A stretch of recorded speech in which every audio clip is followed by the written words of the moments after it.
3절부터 4절부터 보겠습니다. 마태복음 24장 3절부터 14절까지 우리 한 목소리로 같이 봉독하시겠습니다. 예수께서 감람산 위에 앉으셨을 때에 제자들이 종용이 와서 가로되 우리에게 이르소서 어느 때에 이런 일이 있겠사오며 또 주의 임하심과 세상 끝에는 무슨 징조가 있사오리까? 예수께서 대답하여 가라사대 너희가 사람의 미혹을 받지 않도록 주의하라. 많은 사람이 와서 이르되 나는 그리스도라 하여 많은 사람을 미혹해 하리라. 난리와 난리 소문을 듣겠으나 너희는 삼가 두려워 말라. 이런 일이 있어야 하되 끝은 아직 아니니라. 민족이 민족을 나라가 나라를 대적하여 일어나겠고 처처에 기근과 지진이 있으리니 이 모든 것이 재난의 시작이니라. 그때에 사람들이 너희를 환난에 넘겨주겠으며 너희를 죽이리니 너희가 내 이름을 위하여 모든 민족에게 미움을 받으리라.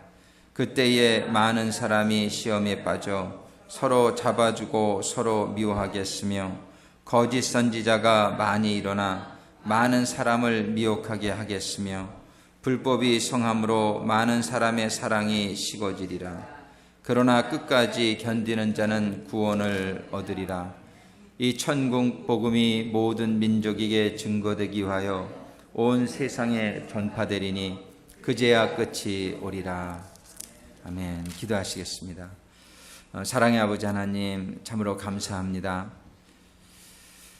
세상이 참으로 하나님, 아버지 하나님이 주신 말씀대로 진행되어져 가고 있는 이 시대에 저희들에게 말씀이 깨달아질 수 있도록 도와주셔서 성령으로 이 시대를 분별하며 아버지 하나님의 인도하심만을 받아 이 세상의 마지막의 때를 저희들이 잘 이겨내고 아버지 하나님의 나라의 영원한 자녀들이 될 수 있도록 인도하시고 축복하여 주시기를 간구하며 기도합니다. 오늘 이 저녁에도 주의 종을 사용하실 때에 주님의 성령께서 말씀하여 주셔서 말씀을 받는 심령마다 큰 깨달음이 임하는 시간이 되게 하여 주옵시고 주시는 말씀이 생명이 되고 지혜가 되고 능력이 되게 하여 주시옵소서. 예수님의 이름으로 기도드립니다.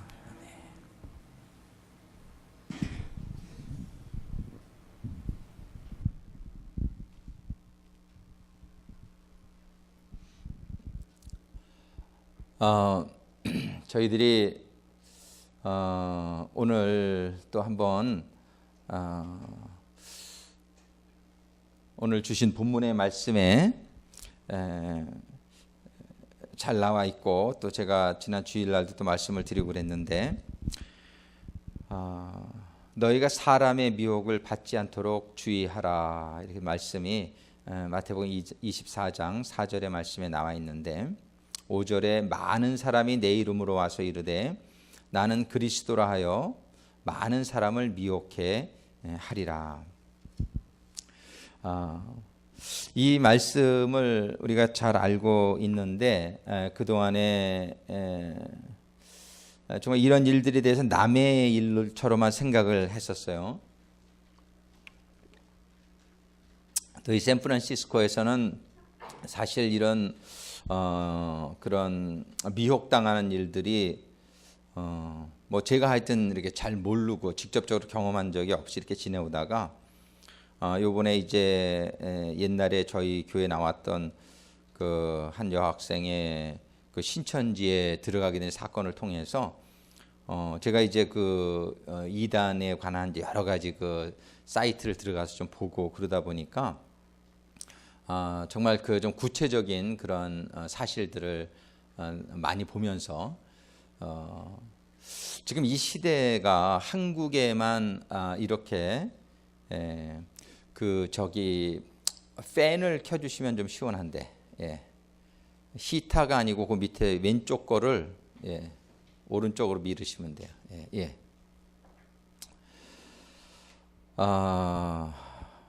정말 한국에만 47명이라 그래요. 지금 현재 활동하고 있는 그런 이단의 그런 재림 예수 또는 메시아 이런 식으로 얘기하는 이단의 그런 사람들이요. 그리고 근데 이런 일을 당하면서 저에게 이제 마음에 많이 이렇게 질문이 되고 도전이 되는 게 이 사람들이 왜 이단에 빠지게 되었을까? 첫 번째 질문은 한국에 한 200만이 넘어요. 그 이단에 지금 들어가 있는 그 교인들을 합하면 그러니까는 한국 기독교 인구가 지금 한 600만 좀 넘더라고요. 이렇게 통계가. 근데 거기서 이단을 합쳐서 그런 거예요. 그걸 빼면은 한국 기독교 인구가 400몇만밖에 안 되더라고요. 이거는 엄청난 거예요. 지금 3분의 1 정도가 이렇게 이단에 들어가 있다는 거예요. 근데 한국적인 상황에서 이런 일들이 특별히 더 많이 일어나는데 이제 미국에도 이런 영향력이 많이 들어오고 있고 그래서 한번 우리가 다시 한번 생각해 봐야 돼요. 왜 이단에 빠지는 일들이 일어나는가? 근데 또 한 가지 제 질문이 뭐냐면 이단에 빠진 사람들 보면은 한결같이 이단이 굉장히 열심히 있어요. 이렇게 일반 성도들에게서는 정말 찾아보기 힘든 일반 기성교회 성도들에게 찾아보기 힘든 너무너무 열심히 해요. 뭐 이렇게 뭐 정말 다 팔고 다 들어가고 그래요. 이단에 이렇게 들어가게 되면은 그리고 누구도 빼내지 못해요.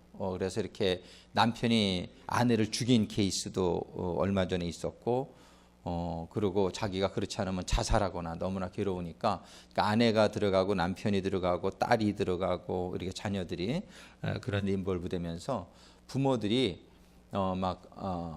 그 앞에 가서 이렇게 농성을 하고 막 뭐 별 일들이 다 있습니다. 여러분들이 한번 유튜브가 요즘 인터넷이 발전이 돼 있어가지고 그런 사례가 뭐 엄청 많습니다. 그리고 몇십 년을 거기 들어가서 이제 많은 그런 또 이렇게 특별히 이단들의 공통점이 또 이렇게 성적으로 이렇게 문란한 데 들어가서 처녀 때 20살 때 들어가서 26년 만에 나온 24살 땐가 들어가서 50이 넘어서 나오게 된 한 여자의 간증을 제가 또 오늘도 한번 들었는데 그런 이단에 빠지는 일들이 우리가 생각한 것보다 굉장히 많다. 지난 월요일 날도 우리 이광공 목사님 집회 있을 때 목사님들끼리 만나서 얘기했는데 한 목사님이 그 가족이 막 다 이단에 들어간 사람들이 이렇게 많더라고요. 목사님 가족 중에도 이렇게 이단에 빠지는 케이스가 많이 있고 장로님들 뭐 권사님들 거기 신현옥 전도사라고 제가 얘기를 했지만 그분은 신천지교회가 전국에 한 50여 개 되는데 그 중에서 네 번째로 큰 2,000명이 넘는 교회 목회를 했었어요. 그분이 자기네 교회 장로 권사만 그러니까 기성교회에서 직분받고 들어오는 거죠. 장로 권사만 350명이었대요. 자기네 교회. 그렇게 많은 사람들이 이단에 빠져요. 이단에 빠지는 원인을 오늘 한번 생각해 보고 우리가 좀 대비를 해야 되겠다. 그래서 우리 교인들 중에는 그런 분들이 없었으면 좋겠고 또 샌프란시스코에 그런 일들이 없었으면 참 좋겠습니다. 이단에 빠지는 원인을 제가 한번 쭉 생각해 보니까 제일 이제 중요한 것이 뭐냐면은 이 신학이 조직 신학이 이렇게 잘 정립이 되어 있지 않은 경우에 이단에 빠지게 돼요. 그러니까 이렇게 교회는 다녀도 이렇게 체계적으로 성경 공부를 한 적이 별로 없을 경우에 뭐 삼위일체가 뭔지 대부분 이단들이 사용하는 게 삼위일체입니다. 이 삼위일체를 잘못 이렇게 해석을 하고 그 다음에 기독론 제일 많이 많이 빠진 기독론 그러니까 예수 그리스도에 대해서 잘 이해하지 못하고 그 다음에 이제 많이 사용하는 게 시대 구분, 이런 시대 구분 같은 이런 전체적인 프레임이 잘 정해져 있지 않은 거예요. 저는 그 전에 성경 공부할 때 이런 걸 사실은 많이 이렇게 가르쳤기 때문에 성경 공부에 참여하셨던 분들은 어느 정도 이렇게 이해를 하시리라고 보는데, 제가 높아심에서 다시 한번 여러분들에게 오늘 몇 가지 조직 신학적인 걸 한번 짚기를 원하고, 두 번째로 그들이 많이 빠지는 게 뭐냐면 이 이단들이 전부 사용하는 게 비유풀이다, 그런 얘기를 했잖아요. 그러니까는 낱말 하나하나를 갖다가 자기네들이 이렇게 쫙 이걸 연결을 해요. 그러니까 이게 사단의 역사죠. 그러니까 사람의 힘으로는 그렇게 연결하기도 쉽지가 않은데 사단의 영이 임해가지고 그 사람들을 이렇게 연결을 시켜요. 그래서 그게 뭐냐면은 부분적으로 성경을 보는 거예요. 성경을 전체적으로 못 보고 부분적으로 보게 될 때 아주 삼천포로 빠질 수 있는 얼마든지 가능성이 있죠. 뭐 말을 여기저기 쫙 이렇게 해가지고서 그 부분만 딱 연결을 시키면은 사람들이 이렇게 들을 때는 굉장히 말이 되는 것 같아요. 말이 되는 거. 그래서 성경을 전체적으로 보지 못하고 부분적으로 보는 그런 그런 원인이 있고, 또 세 번째로는 말씀을 우리는 사실은 믿음으로 말씀을 봐야 되는데, 그러니까는 하나님이 천지를 창조하셨다 그러면 그거를 이렇게 믿고 들어가는 거예요, 그 말씀을. 그런데 이 이단들이 사용하는 거는 논리를 사용합니다. 근데 말씀은 사람의 논리나 과학적으로 해석을 할 수가 없는 거예요. 그러니까는 이렇게 교회를 다니다 보면은 좀 이렇게 이해가 잘 안 되는 부분이 있을 수 있어요. 그러니까 그럴 때는 목사님들이 대부분 그냥 그건 믿어야 됩니다. 이건 그냥 믿어야 되는 겁니다. 이렇게 얘기를 하면은 그런 거에 대해서 조금 궁금한 게 있다가 이단에 가면 그거를 논리적으로 잘 풀어줘요. 인간의 논리로. 그러니까는 이건 뭐 교회에서 전혀 들어보지 못한 얘기네. 이런 생각을 들게끔 한단 말이에요. 그래서 사람의 논리를 가지고 성경을 쫙 풀어서 인간적으로 생각하면, 특별히 공부 좀 하는 친구들이 뭐냐면 논리적으로 생각하기를 좋아하잖아요. 그러니까 이 논리적으로 이게 말이 되는 거야. 논리적으로. 그래가지고 그 이단의 그 논리에 한번 빠져 들어가게 되면은 인간적인 논리로 말이 되는데 하나님의 논리로 성경을 봐야 된다라는 그런 거를 잊어버리고 사람의 논리로 들어가서 너무나 말되는 거예요. 이단의 교리 공부를 좀 하게 되면은 95%가 빠져들어간대요. 성경 공부를 들어가게 되면은 95%가 말이 되게끔 쫙 푸니까요. 그래가지고 이 이단에 한번 들어가면 그 다음부터는 그 이단의 그 논리에 잡혀가지고서 거기서 이제 있다가 우물 안의 개구리 같은 그러한 이제 신앙생활이 되는 거죠. 그래서 바깥 세상을 전혀 보지 못하고 그 안에서 이렇게 몇십 년씩도 이렇게 지나가다가 그러다 결국 가서 깨닫고 나오는 사람도 어떻게 있고 그렇지 못한 사람도 있는데, 그래서 그리고 이제 이렇게 이단에 빠지는 요거는 이제 근본적인 원인이고, 그 외에 이제 이단에 빠지는 경우가 기성교회에서 신앙생활에 이렇게 만족을 하지 못하고 좀 불만을 갖고 있는 경우에 이단으로 들어가는 경우가 참 많습니다. 그래서 교회에 뭐 나가봤자 뭐 이렇게 그런 생각, 또 이렇게 또 열심히 있는 사람이 또 교회가 너무나 이렇게 일을 안 하고 좀 자기의 어떤 걸 성에 차지 않을 때 뭔가 이렇게 뭐 그런 거를 할 때, 그러니까 교회의 책임이 커요. 교회에서 이런 거를 조직 신학을 잘 못 가르쳐 주는 거 큰 원인, 모든 게 교회의 원인이 있죠. 그리고 또 시대적으로 사람들이 공부를 하려고 하지도 않고, 어떤 목사님이 그래도 자기네 교회는 이단에 빠질 사람이 하나도 없다. 왜 그러냐 했더니 성경 공부를 하면 너무 싫어하는데 우리 교인들은 절대로 그런데 빠질 염려가 없다고. 그러니까는 이단에도 빠지지 않을 뿐더러 그 사람들은 신앙도 없는 사람들이죠. 그러니까는 이것도 아니고 저것도 아니죠. 그러니까 이단에 빠지는 사람들이 보면 대부분 열심히 있는 사람들이 빠져요. 그래도 성경 공부를 이단은 보통 일주일에 4시간 4번씩 시켜요. 하루 한 번 가면 2시간 이상씩. 그렇게 빠지고 나 등록금까지 받아요. 그래도 등록금까지 내면서 그거를 그냥 열심히들 다녀요. 뭐 등록금만 내는 게 아니라 그 다음에는 또 뭐 다른 코스 올라 들어가려면 시험 쳐야 되고, 그리고 뭐 5천만 원씩 바쳐야 되고 그래도 거기에 빠져서 들어가는 거예요. 거기에 자기네들은 진리를 발견했다고 생각하고 그러고서는 이제 거기에서 삶의 길을 찾는 거예요. 이 사람들이. 그러니까는 아주 우리가 상상을 초월하는 그런 일들이 일어납니다. 그래서 교회에 그런 이렇게 실망하거나 상처를 받게 되는 경우 그런 경우에 이제 또 많이 들어가게 되고 그래 그런 이제 이단들이 대부분 기성교회를 많이 공격하죠. 이렇게 그 기성교회에 여러 가지 제도적인 부패나 어떤 타락, 실질적으로 많이 부패되어 있잖아요. 그리고 많이 타락해 있잖아요. 이제 그런 것들을 기성교회들을 비판하면서 이제 그런 데로 또 끌고 갑니다. 그리고 기성교회에서 대부분 소속감이 없는 경우가 많아요. 요즘 썬데이 크리스찬이라고 그러잖아요. 대부분 교회가 수요예배 없는 데도 많고 성경 공부는 뭐 사라진 지 오래고 그러다 보니까는 그저 주일날 교회 한번 왔다 가니까 소속감이 없어요. 근데 이런 데 들어가면은 굉장한 소속감을 줍니다. 그래서 사람들이 완전히 거기 들어가면은 인정을 받고 막 이렇게 삶의 보람을 느끼고 막 여러 가지 그런 사람들이 그 필요로 하고 좋아하는 그런 일들을 이런 데서 많이 마련을 해요. 그래서 이제 그런 데 들어가 가지고서 완전히 빠지게 되는 경우가 많은데 이게 기성교회의 부족으로 사실 그런 거예요. 이 기성교회가 말씀을 잘 가르치고 정말 이렇게 공동체의 이런 모임들이 잘 돼가지고서 소속감이 있게 하고 이렇게 교회가 교회다운 교회가 되면은 이런 이단으로 잃게 되는 경우가 참 적어질 텐데 교회가 교회의 역할을 못하기 때문에 이런 일들이 발생하는 것이죠. 그리고 이런 데는 이제 그 종말에 대한 공포감을 줍니다. 그래서 대부분 이단들이 시한부 종말론 이런 거하고 굉장히 연결이 되죠. 그래가지고 사람들이 이제 여기 아니면 죽는다. 어떤 이제 그런 생각들 이런 들 많이 갖게 하고 그런 이제 조직이 그들이 잘 돼 있고 그 다음에 행위에 의한 구원을 주장하고 그 다음에 그 안에서 또 여러 가지 어떤 세상적인 그런 만족감을 줄 수 있는 그런 방법들을 변칙적인 방법들을 많이 사용하죠. 오늘 한번 우리가 조직 신학에 대해서 여러분들과 함께 잠깐 이렇게 좀 개괄적으로 좀 생각하고 싶은 것이 제일 이제 중요한 것이 이제 삼위일체예요. 이제 삼위일체를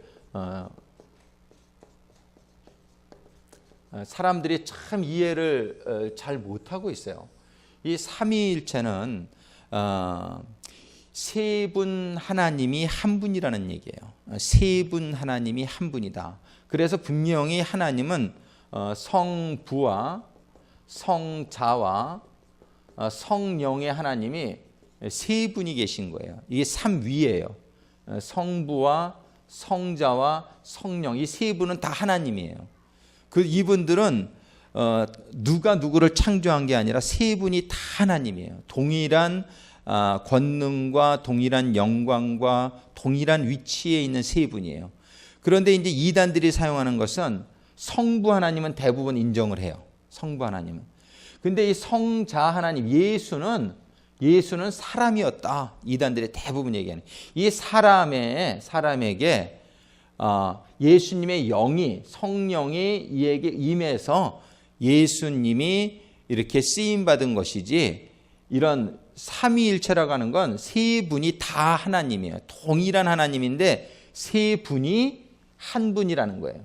세 분이 한 분이라고 하는 것은 이 무슨 한 몸이라는 얘기가 아니에요. 그 신천지에서는 이렇게 얘기하더라고요. 삼위가 일체라고 하는 말은 일체는 이게 몸체자인데 이게 사람의 몸에 자기 이만이라는 사람의 몸에 그 하나님의 성부 하나님과 성령 하나님이 자기에게 와서 일체된 거다. 이런 식으로 거기는 삼위일체를 얘기하더라고요. 그러니까 아주 뭐 말도 안 되는 그런 삼위일체론을 가지고 있고 이런 그 여호와의 증인이나 몰몬 이런 데 전부 삼위삼체를 얘기하죠. 거기는 또 세 분 하나님은 인정을 하면서도 또 이렇게 그 안에서 다른 관계를 얘기해요. 하여튼 이 삼위일체론이 참 중요한 것은 여기 지금 이단들이 대부분 사용하는 게 뭐냐면은 이 예수님이 인간이었다는 거예요. 예수님은 인간이었는데 하나님의 영이 그에게 들어와서 하나님의 아들로 쓰임을 받은 것처럼 여기에 사람, 자기네들 문선명 씨도 그랬고 다들 안상홍도 그러면 자기 사람이 자기에게도 하나님의 영이 자기에게 들어오면 예수나 똑같다. 이렇게 얘기를 풀어가는 거예요. 그래서 예수도 하나님의 그런 대언자로 하나님의 구원자로 사용받은 것처럼 나도 하나님의 구원자로 사용받는다. 예수도 그때의 이단 소리를 많이 들은 것처럼 나도 지금 사람들이 몰라보고 이단 소리를 듣지만 나는 실제 예수다. 이렇게 얘기를 하는 거예요. 근데 이걸 아주 얘기를 잘 되게 이렇게 푼단 말이에요. 그래가지고 이 기독론이 잘못되어 있고 이 삼위일체라고 우리가 믿는 예수님은 어떤 분이냐면은 이분은 인간의 몸에 영이 들어와서 예수가 된 것이 아니고 우리가 믿는 예수님은 성경이 말하는 그대로 태어날 때부터 성령의 씨에 의해서 동정녀에게 태어나신 건데 이런 것들이 논리적으로 말이 잘 안 되잖아요. 동정녀에게 탄생된 게 믿음이 없는 사람들은 이 말이 너무나 말된단 말이에요. 예수라는 사람은 그냥 사람이었는데 하나님의 영이 그에게 들어와서 그가 하나님의 아들로 구원자가 된 것이다. 나도 사람으로 태어났지만 동일하게 예수님이 영을 받았듯이 나도 영을 받았다. 그리고 문선명 씨는 어떤 얘기까지 했냐면 그런데 예수는 그 하나님의 영을 세례받고 나올 때에 성령이 임하잖아요. 그 하나님의 영을 받고 3년밖에 못 살았는데 그래서 실패자다. 이렇게 얘기하는 거예요. 결혼도 못하고 근데 나는 하나님의 영이 임했고 이제 나는 결혼했고 나는 성공자다.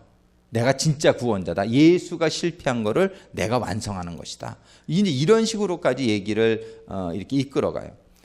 우리가 분명히 이해해야 될 것은 삼위일체라고 하는 것은 뭐냐면은 예수님은 본체가 하나님이시나 그가 인간으로 태어나셔서 인간의 몸을 입고 태어나셨지만 그분은 인간으로 계실 때도 역시 인간이면서 또한 하나님이 동시에 그렇지만 인간으로 살 때는 철저하게 인간의 그런 자세, 그런 신분을 가지고 사셨지만 그분은 그래서 유일한 God-man이다. 우리가 이렇게 God-man.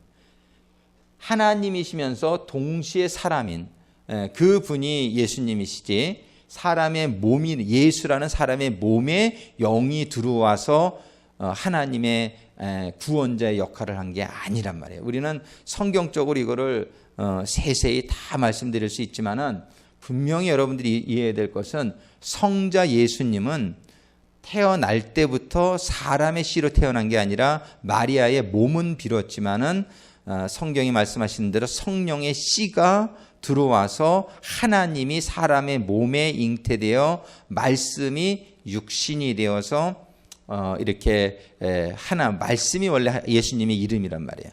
그 하나님이 예수님이라는 인간으로 오셨다가 구세주의 모든 사역을 감당하시고 그리고 다시 승천하신 분이죠. 그래서 우리는 성부, 성자, 성령 이 세 분은 동일한 위치예요. 세 분은 각자가 하나님이에요. 그런데 이 세 분이 하나인 것은 제가 항상 말씀드렸지만 사랑으로 하나 되는 거예요. 어떤 무슨 형체로 하나로 이렇게 묶어지는 게 아니에요. 세 분이지만 부부가 두 사람이지만 사랑하면 일심동체가 되듯이 하나님은 분명히 세 분이에요. 세 분 하나님이신 우리가 이 구세군 우리 doctrine에도 분명히 there are three persons 영어로 딱 돼 있어요. 세 분의 하나님이시지만 세 분은 그들의 생각이나 그들의 모든 것이 하나와 같이 일심동체가 되신 분이다. 그래서 삼위일체예요.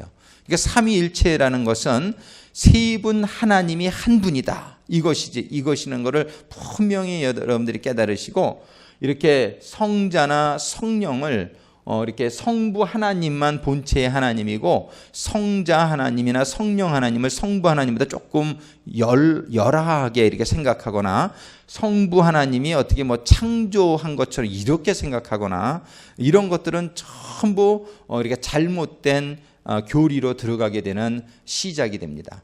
그래서 이 삼위일체 교리는 우리 기독교 교리에 있어서 가장 근간이 되는 교리이고 가장 중요한 교리입니다. 여기에서 모든 그 재림 예수들이 기독론을 잘못 해석하는 데에서 시작이 되는 거예요. 그래서 예수를 사람화시키는 거예요. 그러면서 나도 하나님이 나에게 임해서 내가 예수와 같은 그런 사람이 되었다. 그리고 예수는 실패자요, 나는 성공자라고. 그 누구예요? 안상홍 씨가 또 그랬나요? 원래 40년을 뭐 살아야 되는데 예수가 3년밖에 못 살아서 자기가 37년을 채워야 된다. 뭐 이런 얘기를 하면서 자기가 그 재림주의 하고, 이 지금 안상홍이라는 사람은 죽었죠. 안상홍은 죽었고, 이제 그 부인을 또 하늘 어머니라 그래가지고 그 하나님의 교회가 계속적으로 지금 저거하고 있는데, JDS라고 있어요. JMS 정명석. 이 정명석이라는 사람은 이렇게 또 재림 예수하다가 너무나 그 성적으로 막 10명, 20명씩 여성도들하고 혼음을 하고 이런 성적 그런 게 문제가 되고 좀 감옥에 갇혀 있는데, 감옥에 갇혀 가서도 아직까지 그 정명석 그 교단이 건재해요. 그 여기서 맨날 편지 보내는데 그걸 옥중서신이라 그러는데, 예수님이 옛날에 옥에서 사도 바울이 편지 썼듯이, 하여튼 이런 교리에 한번 빠지게 되면은 하여튼 뭐 헤어나지 못하고 그런 일들이 너무나 많이 일어나요. 그래서 우리는 삼위일체에 대해서 여러분들이 분명하게 이해할 수 있게 되기를 바랍니다. 이 삼위일체, 이거를 분명히 잘 이해해야 돼요. 그래서 예수님 외에는 어느 누구도 구원주는 없는 거예요. 성경이 그걸 분명히 얘기하잖아요. 예수 외에는 다른 이름을 준 적이 없다. 예수 외에는 예수 외에는 구원주가 될 수 없는 것이, 예수 말고는 죄 없었던 사람이 인류 중에 하나도 없단 말이에요. 사람들이 다 죄인이고, 아버지가 이씨 태어난 그 죄의 씨를 받은 사람들은 다 죄인이기 때문에 어떤 사람도 구세주가 될 수가 없는 거예요. 그런데 한국에 47명이나 지금 활동하고 있는 재림 예수가 47명이나 된단 말이에요. 예, 이 사람들이 거의 다 어디서 시작된 거냐면 그 전도관, 박태선 장로의 그 전도관으로부터 해서 이 통일교, 통일교. 이 여기가 아주 근간이 됐어요. 1950년대 그때 그냥 이 뿌리가 다 이렇게 시작이 되었는데, 이 사람들이 전부 보면은 뭐 어디 계룡산에 들어가서 뭐 이렇게 뭐 계시를 받았다, 뭐 전부 이런 식이에요. 그러니까 전부 그 악령들이 이렇게 들어와 가지고서 그 또 몰몬교도 그래. 조셉 스미스가 17살 땐가 그 천사가 와 가지고서 그에게 계시를 줬다 그래서 몰몬교가 시작되잖아요. 이런 모든 그 이 뿌리가 여기 있어 가지고 그다음에 지금 47명이나 되는 이런 모든 사람들이 다 여기에 뿌리를 두고 이 같은 방식의 교리들을 다 가지고 있어요. 거의 80-90%가 동일해요. 이런 교리들이. 그래서 이 지금 신천지 제일 문제가 되는 이 신천지의 그 이만희도 통일교에서 10년 이상을 거기서 있었던 사람이에요. 그러고 나서 또 다른 이단만 몇 군데 거쳐가지고 1980년도에 신천지를 시작한 거예요.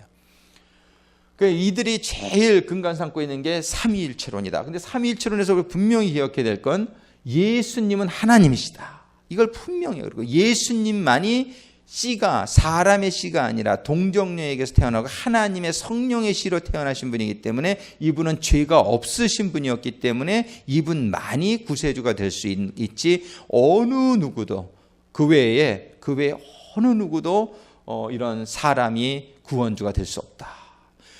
이거를 분명히. 근데 이 사람들이 성경 공부를 하다 들어갈 때 처음엔 이런 얘기 절대 안 한대요.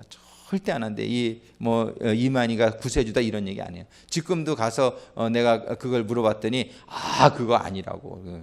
그런데 실질적으로는 다 그거라고 그러는데, 이제 처음에 들어갈 때는 그렇게 하면 여러분들이 이게 모르는 사람이 어딨냐 지금 여러분들 생각할지 모르지만은, 지난주에도 말씀드렸지만 절대 교회 외에서 이제 성경 공부라고 하는 어떤 곳에도, 여러분들이 한국에선 주로 이렇게 쓰더라고. 그냥 우연히 이렇게 뭐 만난 것처럼 하고 뭐 이렇게 교회 전도 받아가지고 다니다가 내가 잘 아는 선교사님이 지금 선교 마치고 이렇게 왔는데 그분이 뭐 성경을 뭐 몇백 독을 한 분이고 뭐 이러면서 공부를 잘 가르치는데 한번 가보지 않겠냐고 이래가지고서 신천지라고 그러고 이렇게 나오는 경우가 없어요. 그래가지고서는 다 이렇게 한 명씩 두 명씩 이렇게 가서 성경 공부하다가 나중에 한 3개월 지나면 완전히 교리에 빠져들어가고, 그러다 보면은 여기 들어가 공부하다 보면 교회에서 가르치는 게 머리에 안 들어와요. 이제 전부 이게 틀린 것 같은 거예요. 거기에 다 말이 되는 거야. 예, 그래가지고 그 다음부터는 이제 신천지라 그래도 이제 거기에 빠져 들어가는 거야. 자동적으로 이만희가 재림주네 이렇게 나오게 돼요. 그러니까 여러분들이 분명히 부탁을 하는데 우리 교인들 중에는 누구나 밖에서 성경 공부를 하시려면은 절대적으로 이 담임 목회자하고 상의하시고, 예, 그리고 확인이 한 후에 여러분들이 할 수 있게 되기를 바라고, 절대적으로 이게 전부 비밀리에 이 사람들은 성경 공부를. 그러니까는 그런 일들이 없게 되기를 부탁을 드립니다. 근데 이제 요게 삼위일체가 하나고, 그 다음에 시대 구분을 이 사람들이 이용하는 거예요.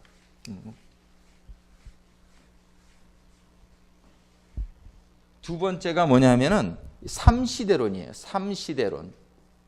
이 삼시대론이라는 것이 무엇이냐면은 우리 정통 신학은 시대를 구약 시대와 신약 시대로 나눕니다. 이게 이 시대예요. 이 시대인데 구약 시대와 신약 시대. 그래서 구약 4,000년, 그다음에 신약 2,000년. 그리고 성경에 나타나 있는 것이 뭐냐면 천년왕국이라는 게 있단 말이에요. 천년왕국. 그래서 이거를 1,000년 이렇게 본단 말이죠. 그런데 이게 사실은 3시대가 맞기는 맞죠. 3시대가 맞기는 맞는데 지금 성경에서 강조하고 있는 것은 이제 구약과 신약, 그리고 이 나중에 있는 1,000년은 안식의 개념이에요. 그래가지고 여기서는 이제 모든 여기에서 이제 천국과 지옥을 갈 사람들이 이미 이때는 다 구분이 되고, 그래서 천년왕국에 들어가는 사람과 그 다음 이제 1,000년 동안 이제 사슬에 묶여 있다가 천년왕국이 끝난 다음에는 백보자의 심판이 있은 후에 이제 영생과 영벌의 세계로 들어가는데, 이 천년왕국에 대해서는 성경에서 이렇게 자세하게 얘기를 하고 있지는 않단 말이에요. 그러니까 우리들은 지금 제일 초점을 맞춰야 될 것은 뭐냐면은 이 신약 시대에 어떻게 우리는 주님을 잘 이해하고 구원을 받아서 이제 이렇게 천년왕국에 들어가느냐. 이제 이러한 꿈을 가지고, 근데 지금 시대 구분은 이렇게 구약과 신약 시대로 우리가 크게 나눠서 볼 수 있지, 이 천년왕국의 시대에 대해서는 잘 모른단 말이에요. 성경이 그렇게 자세하게 얘기하지도 않고 있고. 그러니까 여기에다가 우리가 모든 관심을 가지고 살아야 되는데, 지금 이단들의 공통적인 특징이 뭐냐면요, 지금 이 천년 왕국에 대한 해석을 갖다가 자기네들 나름대로 하면서 지금 이 천년 왕국에 들어가기 위해서는 구약 시대의 모든 예언들을 완성한 분은 예수라 이거예요. 여기 예수님이 구약 시대의 예언을 완성했는데, 신약 시대에도 이게 예언의 말씀 아니냐 이거예요. 이 신약 시대의 예언의 말씀이 있고 그거를 완성하는 재림 예수. 예수님이 재림할 때에 재림 예수가 올 거라는 거 우리는 다 알고 있죠. 그거는 틀린 말이 아닌데, 요거를 이용하는 거예요. 자기네들이 재림 예수가 되는 거예요. 그러니까는 그러기 위해서 아까도 말씀드렸지만 예수님의 그 기독론을 갖다가 예수가 사람이었다. 그때는 예수의 몸을 사용한 거고, 이제 재림 예수가 나에게 임했다는 거예요. 그들이 얘기하는 게. 그리고 이제 내가 재림 예수가 그래서 된 건데, 옛날에 예수님이 영 받아서 예수가 됐듯이 나도 영 받아서 이제 재림 예수로 왔는데 사람들이 모른다는 거예요. 근데 내가 재림 예수라는 거예요. 근데 옛날에도 예수님을 몰라봤듯이 지금도 몰라본다는 거예요. 근데 옛날에 예수 몰라봤으면은 구원 못 받듯이 지금 재림 예수 못 알아보면은 구원 못 받는다는 거예요. 그래서 신천지나 이런 데 전부 통일교나 거기는 뭐냐면 자기네들이 재림 예수니까 자기 애를 모르다 알아보면 구원이 없는 거예요. 그러니까 예수 믿어야 구원받는다는 건 인정해요. 그러나 이때는 예수의 영이 여기 이 사람한테 임했지만 지금은 예수의 영이 나에게 임했다는 거예요. 그래가지고 이제 나를 믿으면 이 천년왕국이, 근데 대부분 이런 사람들이 또 어떤 걸 주장하냐면은 여기에서 불사영생이라 그러나? 죽지 않고 이 땅에서 천년의 왕국이 이 땅에서 이루어진다는 거예요. 그래서 이 땅에서 이제 이루어지는데 여기에 들어가기 위해서는 14만 4천이라는 이제 그 요한계시록에 숫자가 있어요. 선택받은 자. 이 14만 4천이 뭐냐면 12 민족의 이 한 민족당 12,000명씩 12 그러니까 이게 원래는 구약의 12민족, 신약의 영적인 12민족 12 곱하기 12면 144란 말이에요. 144에다가 1000을 곱하면 14만 4천이 나오는데 원래 우리 정통교회에서는 이 14만 4천을 숫자적인 14만 4천으로 보는 게 아니라 구약과 신약을 망라한 하나님의 백성들의 1000이라는 거는 원래 이 많은 숫자를 상징적으로 하나님이 14만 4천이라는 거는 구원받은 사람들의 어떻게 보면 총칭을 이렇게 적은 건데 이 사람들은 이걸 숫자적인 개념으로 해가지고서 이 14만 4천이라는 수 안에 너희들이 들어와야 된다. 그래가지고서 그런데 이 14만 4천에 들어오려면 이 재림 예수를 믿고 이 재림 예수에게 인을 받아야 된다는 거예요. 그래가지고 신천지 이 사람들이요. 이 14만 4천에 들어가려고 그렇게 열심히 내는 거예요, 지금.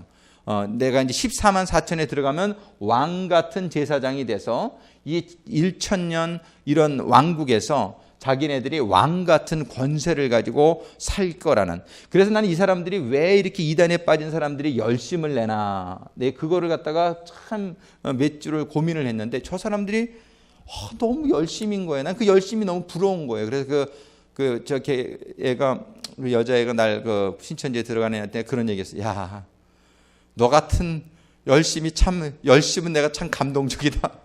새벽 4시에 그 공항에 나와가지고 그냥 그 엄마를 또 데리고 같이 나와가지고서 우리 청평까지 데려다 줬어요. 그러고 나중에 차로다가 그렇게 타고서 또 내일 모시러 오겠다고 그래서 내일은 올 필요 없다.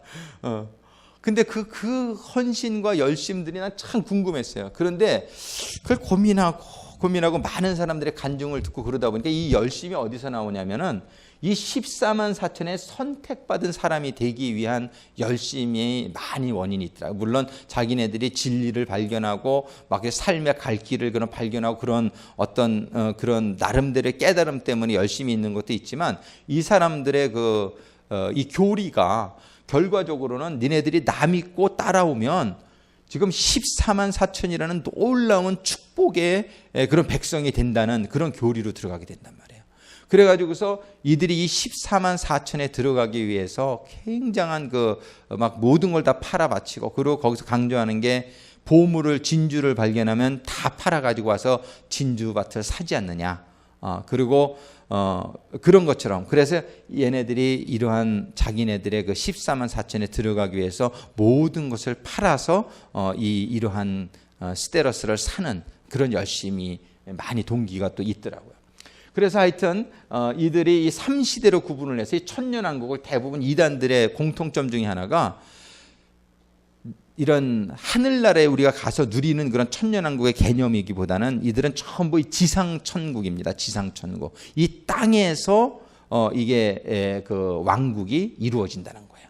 그러면서 여기에서 우리는 다스리는 이러한 삶이 된다. 이렇게 얘기하는 것들이 있습니다. 그래서 3시대인데 이 천년왕국의 시대를 갖다가 성경에서 말하는 것 이상으로 확대해서 해석을 하고 그리고 여기에 들어갈 수 있는 방법으로 자기 재림 예수가 믿어야 여기에 들어가는.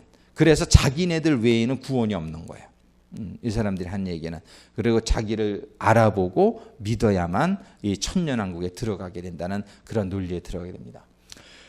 그래서 이게 이제 조직신학에서 이런 것들이 이제 종말론인데 우리가 이 종말론을 우리가 잘 봐야 되고 그 다음에 이 비유와 요한계시록을 갖다가 전부 이렇게 연결을 하는데 다시 한번 말씀드리지만 그 요한계시록의 모든 그런 해석들을 결과적으로는 재림 예수가 자기라는 것을 이렇게 합리화시키기 위한 그런 교리로 모든 것을 이렇게 이끌고 갑니다. 이런 것들이 대부분 지금 이런 이단 교파들이 사용하는 그 다음에 이렇게 많은 그 성도들이 그리고 이 이단에 들어가는 분들은 대부분 보면은 성도들이지 일반인이 이단에 들어가는 경우는 거의 없어요. 이 이단에 간 사람들은 저기다가 교회 다니고 믿음이 좀 있는 사람들이고 열심히 있는 사람들이에요. 그러니까는 그런데도 거기 들어가는 이유는 이렇게 해서 그 다음에 성령론에 대해서도 참 잘못 이해하고 있는, 성령론은 하나님이신데 그 보혜사 성령이라는 거에 대해서도 시간이 없어 자세히 설명을 못하지만 우리가 이제 지금 주일날 강단을 통해서 이 조직신학 파트를 이미 우리가 몇 주 전부터 시작을 했는데 얼마나 감사한지 모르겠고요.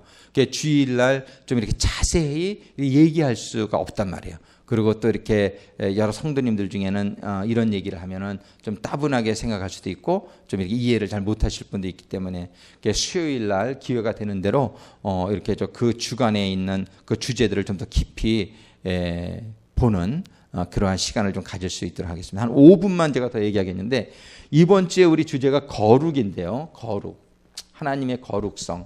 우리가 여러분들 지금 하나님에 대해서 6가지의 품성을 우리가 지난 3주 동안 공부를 했는데 이거를 여러분들이 잘 이해하면은 정말 그 하나님에 대한 이렇게 흔들리지 않는 이해를 할 수가 있어요. 첫 번째 우리가 봤던 게 뭐죠? 우리 하나님의 영원성. 하나님은 영원하신 하나님이다. 그 다음에 또 하나님은 전능하신 하나님이다. 그 다음에 하나님은 사랑의 하나님. 그 다음에 공의의 하나님. 그리고 지난주에 우리가 봤던 것이 뭐죠? 하나님은 유일하신 하나님이시면서 온전하신 하나님. 이렇게 6가지를 우리가 봤죠. 그리고 이제 이번 주에는 우리가 이제 거룩하신 하나님 이런 걸 보려고 그러는데 여러분들이 이런 하나하나의 품성을 우리가 생각하면서 정말 하나님은 영원하신 하나님이다. 하나님은 영원하신 하나님이다. 그래서 그 어떤 누구도 하나님은 어떤 인간도 이런 어떤 피조물도 하나님이 될 수 없는 거예요. 영원하지 않으면 하나님이 될 수가 없어요. 영원하지 않으면 어떤 인간도 그리고 전능하신 하나님이다. 이걸 우리가 확실히 믿어야 돼요. 그래서 왜 이런 일이 일어나느냐? 하나님이 살아계시고 왜 이런 이단들이 판치게 하시느냐? 근데 성경에 보면 오늘 마태복음 24장에도 봤지만은 세상이 끝나기 전에 이런 일들이 있을 거라고 성경은 얘기하고 있단 말이에요. 하나님이 이런 세상을 사람들이 미혹하는 일들이 있을 거라고 말씀하셨어요. 이미 하나님이 그건 예상하시고 있었던 일이에요. 하나님의 섭리와 경륜 속에서 이런 일들이 일어나는 거예요. 근데 이런 미혹하는 일들이 왜 일어나는지 why라는 퀘스천을 우리가 꼭 봐야 된단 말이에요. 이 왜 이러냐? 하나님이 전능하신 하나님인데 왜 이런 사단과 마귀가 이렇게 왕성하게 활동하고 이단이 이런 활동하는 이런 시기가 오느냐? 왜 그러느냐? 이거를 통해서 우리들은 하나님이 정말 우리들에게 주시고자 하시는 게 뭐냐면 우리의 신앙을 점검할 수 있도록 해준단 말이에요. 이런 일들은 이게 이 쭉정이와 알맹이를 구분하는 일이 돼요. 이런 미혹하는 사건들은요. 그래서 이런 미혹당하고 이런 건 전부 뭐냐면은 신앙이 알맹이 신앙이 아니라 쭉정이 신앙이었다는 것을 증거한단 말이에요. 그러니까 하나님께서는 이런 미혹하는 일들을 통해서 사람들이 자기 자신의 신앙을 깨닫게 해주시기 위해서, 왜냐하면 이 미혹하는 일이 없으면 다 지옥 가요. 다 지옥 가. 자기가 신앙이 제대로 갖진 거를 모르고 있다가 다 지옥 간다고요. 근데 이 미혹하는 일들을 통해서 하나님이 어차피 지옥 갈 건데 이런 일들을 통해서 자기 신앙이 잘못됐다는 것을 깨닫게 해주시기 위한 하나님의 하나의 방편이란 말이에요. 그리고 이런 일들을 통해서 이 알맹이 신앙은 더 경계하고 자기의 신앙을 더 이렇게 견고하고 이렇게 성숙되게 하기 위해서 또 노력하고, 벌써 우리가 이런 이단들이 활동하는 걸 보면서 우리가 또 조직신학에 대해서 다시 한번 생각하고, 이 시련의 시기가, 고난의 시기가 반드시 성경에 온다고 되어 있습니다. 이 미혹은 지금 시작에 불과해요. 이제 막 그냥 토 부르다가 막 이렇게 사람을 켜서 죽이고 이런 고난의 시대가 성경은 다 예언이 돼 있단 말이에요. 그런데 웬만한 신앙 가지고서 이 고난을 지나갈 수가 없단 말이에요. 하나님은 지금 이런 세상에 이런 일들이 일어나게 하면서 우리가 지금 우리 신앙을 점검하고 정말이지 목에 칼이 들어와도 하나님을 부인하지 않을 수 있는 그러한 견고한 신앙인으로 되어져야 될 것을 성경은 얘기해주고 있는 거예요. 그래서 하나님이 주시는 미혹, 하나님이 주시는 고난, 이건 전부 하나님이 허락하지 않았으면 이런 일은 일어나지 않아요.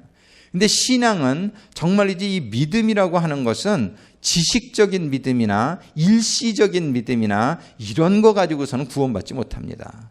이 믿음이라고 하는 것은 정말이 나의 생명을 바쳐서 내가 이걸 지킬 수 있는 그런 결단과 그런 확신이 있는 믿음을 가질 때에만 우리는 구원받을 수 있는 믿음인 거예요.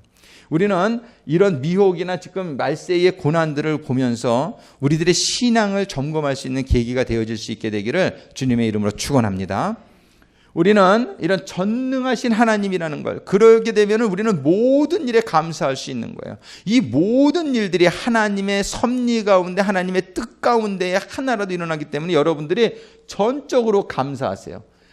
이 지금 진행되어지고 있는 이런 모든 일들을 하나님이 전능하시다는 것을 모르는 사람들은 왜 이러시지? 왜 불평하고 불안해하고 염려하고 이런 일들이 생기게 된단 말이에요. 그런 일이 생기면서 믿음이 떨어지면서 삶 속에서는 막 이제 여러 가지 어려운 일들이 발생하기 시작해요.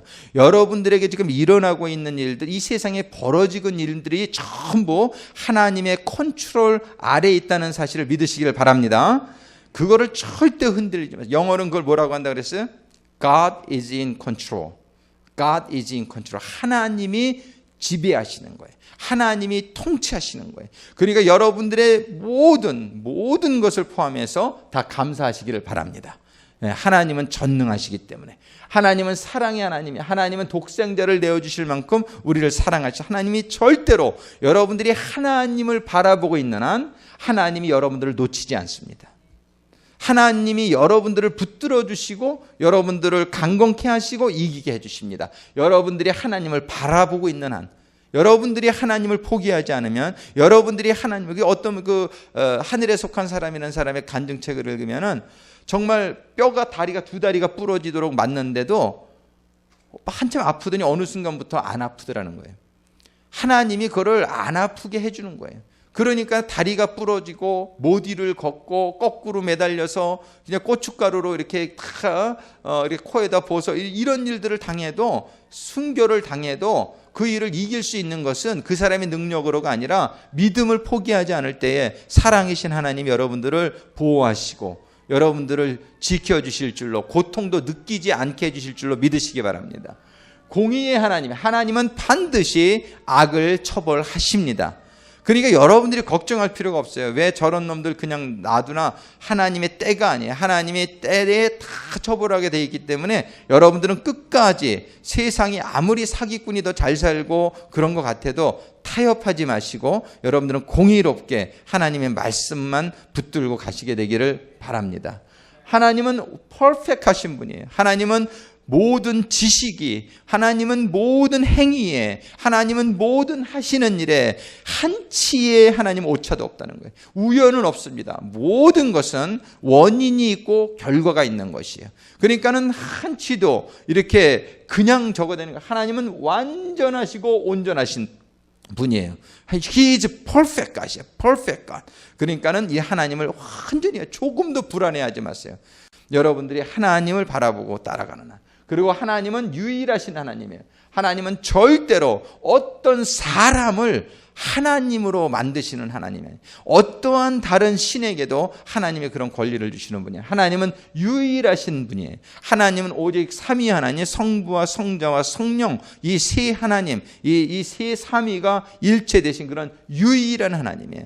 다른 신은 없다라고 하나님께서 말씀. 다른 신은 전부 미혹하는 신이요, 전부 이렇게 우리를 어지럽게 하고 지옥 데려가는 신이란 말이에요. 이번 주에는 우리가 거룩에 대해서 공부하게 되기를 원하는데, 이 거룩은 얼마나 중요한지 몰라요. 우리가 믿으면은 우리가 구원이 시작됩니다. 믿으면은 구원이 시작되지만 구원받은 이후에 우리가 하나님의 품에 안기는 그날까지를 우리가 성화의 과정이라고 그러는데, 이 성화를 다른 말로 하면 거룩이에요. 그러니까 이 거룩이라고 하는 건, 구원받는 것은 믿음으로 의롭게 되는 건 일시적인 사건이지만은 구원받고 난 사람이 우리가 하나님께 갈 때까지 성화되는 이 삶은 거룩이에요.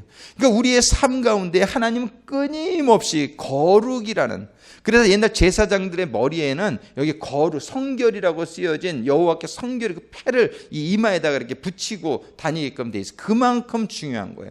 근데 우리 지금 한국 기독교가 개독교라는 말을 듣는 이유는 어디에 있냐면은 거룩이 없어진 거예요. 목사들이 타락하고 장로들이 타락하고 말이 아니에요. 말이 아니에요. 뭐 그냥 한국 교회가 말이 아닙니다. 지금 어느 교회, 그 명성교회 얼마나 큰 교회입니까? 얼마나 유명한 교회입니까? 근데 거기에 그 재정 비리가 있어가지고 수석 장로님이 자살을 했어요, 얼마 전에. 근데 왜 자살을 했는지를 지금 이제 캐고 있는 거야. 거기에 담임 목사님하고의 어떠한 재정 비리가 이게 드러날까봐 수석 장로님이 그 책임을 지고 그냥 자살한 게 아닌가 이렇게 추측을 지금 하고 있단 말이에요. 근데 이런 이 수석 장로님이 자살할 수밖에 없는 비리가 이 교회에 대형 교회에서 문제가 안 된 교회가 없어요. 아주 뭐 목사님, 장로님들의 이런 어떤 비리들이 대형 교회뿐만이 아니에요. 저는 우리 시골 교회 정말 얼마나 마음 아픈지 몰라요. 정말 얼마나 마음 아프고 거기에 그냥 그 목사님과 또 장로님들과 막 싸움이 나고 막 그냥 목사를 끌어내고 막 목사를 하루는 감금을 했대요. 여기 설교 못하게 하려고 장로님들이. 그리고 장로님들이 목사님한테 이 새끼야 저 새끼야 그러고 내가 너보다 나이가 몇 살인데 이게 왜 뭐 목사님에게 처음엔 책임이 있죠. 근데 장로님에게도 얼마나 그런 어떤 말도 못해. 이런 일들이 그 조그만 시골에서 이렇게 일어나니까 뭐 사람들한테 교회는 손가락질 받는 게 아니 뭐 이건 뭐 말도 못합니다. 이게 어느 한두 교회가 아니에요. 한두 교회가 아니에요. 이건 뭐 지금 한국 교회의 그런 이 거룩이라고 하는 것은 찾아보기가 힘들게 되었어요. 찾아보기가 힘들게 되었어요. 그래서 한국 목회자들의 그런 많은 비리와 이런 것들, 조용기 목사님은 한국의 대표적인 목사 아니었냔 말이에요. 정말 세계에서 제일 큰 교회 목사요 그랬는데 이분이 정말 그런 정시를 두고 몇십 년을 그런 생활을 했다는 것이 다 만천하에 드러나면서 이건 뭐 그냥 뭐 말이 안 되는 거예요. 이거는 그런 대형 교회 목사님들만 그런 게 아니란 말이에요. 이거는 뭐 그냥 완전히 한국 교회의 이 목회자들이 지금 얼마나 이렇게 세상화가 돼 있고 타락이 돼 있고 부패가 돼 있고 정말 너무나 이 거룩이라고 하는 것은 우리 신앙생활의 내용이에요. 이 성화라고 하는 것은 이 거룩이 빠지면은 이건 다 빠지는 거예요. 예. 그래서 오늘 본문 말씀 오후에 제가 카톡으로 보내드린 말씀 히브리서 14장 12절의 말씀에 보면은 뭡니까? without holiness no one can see the Lord. 정말 이제 거룩함이 없이는 아무도 하나님을 볼 자가 없다라고요. 이 거룩하지 않으면 하나님을 볼 자가 없어요. 우리가 이걸 얼마나 도전받아야 되는 건지 몰라요. 얼마나 도전받아야 되는 건지. 저 이번 주에 제가 한 주 동안 거룩에 대한 말씀을 제가 읽고 묵상하고 그러면서 정말 이 거룩이 얼마나 소중한 것이고 그리고 어제 저녁인가 제가 그런 말씀을 나눴는데 그 요한복음 17장에 보면 예수님께서 I sanctify me for them. 내가 저들을 거룩하기 위해서 내가 먼저 나를 거룩하게 한다. 예수님이 지도자로서 자기가 거룩함이 없이 제자들이 거룩해질 수 없는 것을 알기 때문에 물론 그분은 거룩을 할 수 있는 분이었겠지만은 예수님이 그런 말씀을 하신 이유는 지도자들이요 너희들이 먼저 거룩하지 않고 너희 성도가 거룩할 수가 없다는 거예요. 부모가 거룩하지 않고 자녀들이 거룩할 수 없다는 거예요. 예, 이거를 처음 주님이 한 말씀 주시는 거. 우리들이 이거를 알고 요번 주에 우리가 거룩에 대해서 생각을 해야 되겠는데 정말 여러분들이 다시 한번 여러분들 한 사람 모든 삶의 한 부분을 다 살펴보면서 우리가 거룩성이 회복되어지는 한 주가 될 수 있기를 간절히 소망합니다. 이 시간에 잠깐 기도하시겠습니다.